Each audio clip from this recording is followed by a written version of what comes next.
Kumusta mga kaibigan, ngayon ay kikita tayo sa binary options. Sa tingin ko ang pangarap ng maraming tao ay kumita ng pera online nang hindi umaalis sa bahay. At, sa kabutihang palad, mayroon kang ganoong pagkakataon, mga pagpipilian sa binary. At ngayon sasabihin ko sa iyo kung paano ka makakakuha ng pera mula dito. Magsimula tayo, kaya pumunta sa platform, makikita mo kaagad ang interface sa harap mo. Makikita mo ang mga chart at ang pangunahing esensya ng lahat ng kalakalan ay gumawa ng isang forecast na ang presyo ay mas mataas o mas mababa. Sabihin nating nagbubukas tayo sa puntong ito at gumawa ng pagtataya na bababa ang presyo sa loob ng 1 minuto. Ibig sabihin, dito namin itinakda ang expiration time sa 1 minuto at gumawa ng forecast para dito. Ibig sabihin, kung ang presyo ay mas mababa sa 4.24 at naging 4.23, gumana ang deal namin, nagawa naming kumita. Ibig sabihin, ito ang buong pangunahing punto. Well, paano mag-analyze ng mga chart para tama ang iyong mga trade ngayon? Malalaman mo ang tungkol dito, magsimula tayo. Tingnan, mayroon kaming ilang mga pagpipilian sa pagsusuri. Ito ay para gumamit ng indicator o gumamit lang ng hubad na paggalaw ng presyo. Kung gagamit tayo ng pagkilo sa presyo, ginagamit natin ang mismong antas ng suporta sa paglaban. Gayun din, kapag nagtatrabaho sa mga tagapagpahiwatig, maaari mo ring gamitin ang mga antas ng suporta sa paglaban. Ang pagtukoy sa mga uso ay magiging karagdagang impormasyon na makakatulong din sa iyo. Ngunit magsimula tayo sa mga tagapagpahiwatig. Ngayon ginagamit namin ang MACD indicator at ang super trend indicator at lumipat tayo sa isang asset kung saan mayroon ng pamilyar na sitwasyon kung saan maaari kong buksan ang isang trade ng 100% ng tama. Sabihin nating magtrabaho tayo sa asset na ito. Tingnan ang indicator ng MACD, mga kaibigan, mayroon tayo dito sa intersection ng moving averages, mayroong mga volume ng presyo. Alinsunod dito, kapag lumaki ang mga volume ng presyo, mayroon tayong pataas na paggalaw ng presyo. Ibig sabihin, ito ay malinaw na nakikita sa chart.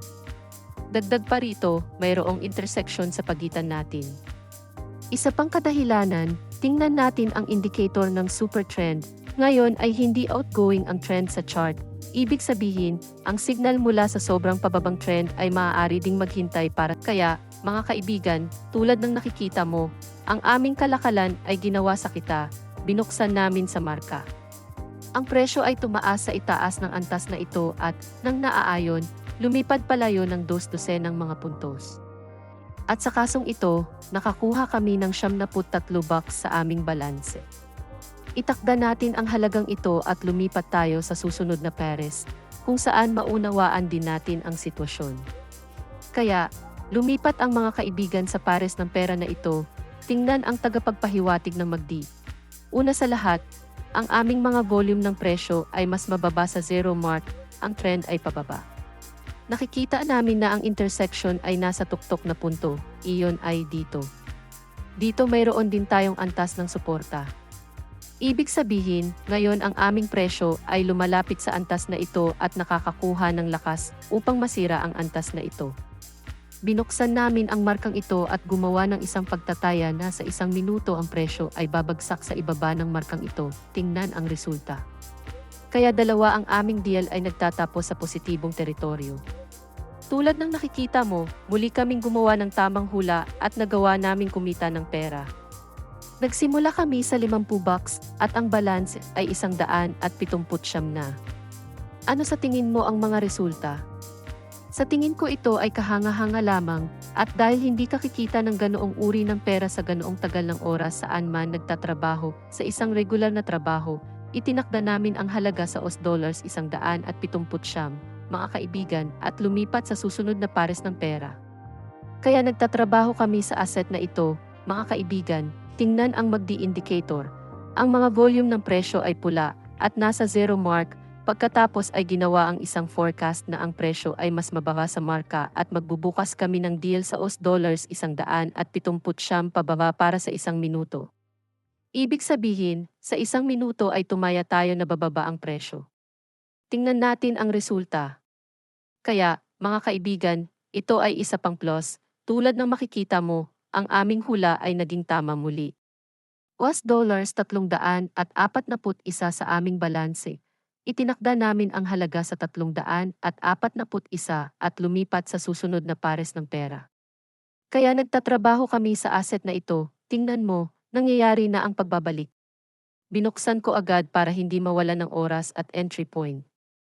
Binuksan ko sa marka, mga kaibigan 1, 2, 7, 6, 1, 1, 2 at gumawa ng forecast na ang presyo ay mas mababa sa markang ito. Tingnan ang indicator ng magnesium, mayroong isang tawiran. Ito ay isang napakagandang signal kapag nakita mo na ang presyo ay nasa tuktok. Siguraduhin na ang paggalaw na ito ay magiging napakahusay. At iyon ang nakikita mong nangyayari.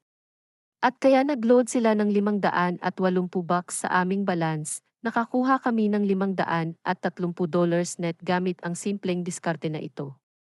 At habang nakikita mo ang pera sa internet, talagang posible na kumita ng pera, at dagdag pa nito ay napakadali, kaya siguraduhin gamitin ang paraang ito. Kumita ng may kasiyahan.